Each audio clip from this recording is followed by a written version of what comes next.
Fieldays #8, it's sort of a legacy really, and I think that's why you have such a great turnout for the exhibition and established artists included that want to be a part of it.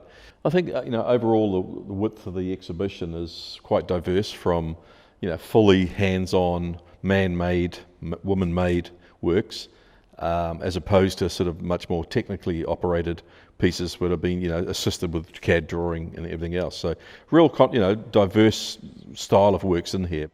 I think great opportunity for lots of New Zealand artists, whether they're established or not, that anybody can put their hand up and put an entry in.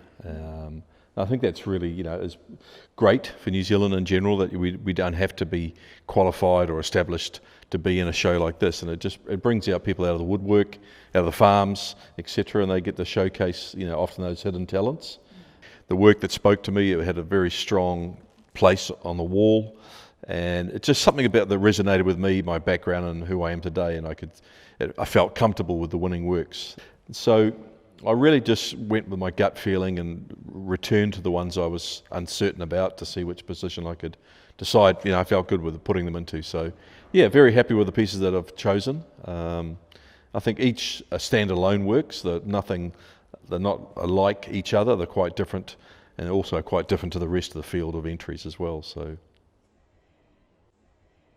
what I really enjoy, the fact of all this beating, the markings, the way it's playing the light and the dark shadows.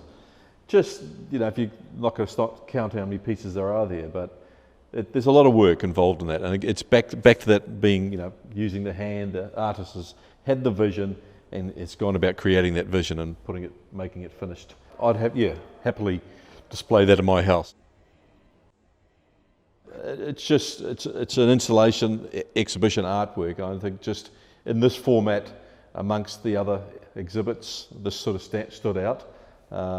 Just away from the normal, just a different approach to showcase our #8 wire in the Fieldays Awards. But I think it's got a lot going for it. The colour, the warmth, with the water as well. It talks, makes us have that conversation around our water quality and water usage. So it's a good all-round piece, and I really think young children would really enjoy that as a exhibition in the future. So hey, it's a cool piece of work. So I believe the artist inspired slightly by Dali, the elephant with the stretched legs as it's descending. But first of all, it's just the rawness. It's very much handmade, and that you can see it's almost like the beast hanging on a hook. So you sort of see that degree, and then the three sort of levels of shadows that are applied behind us. Just some very simple, raw feeling about this work. It just sort of spoke to me and thought, this is what we need. And I just love the way she's followed her passion and what she's felt her brief was to herself, and she's created that without any true blueprint to follow. It's a very living work, and it just stood out for me. And so Fieldays #8 is just something that we all aspire to, I think, as growing up, that little Johnny goes to the field days with his dad, and he sees tractors and everything else and related to the farms, but he can also see the creative side of life too as well, that we can actually make things with some old farming products. And I think for a lot of people that's the beginning.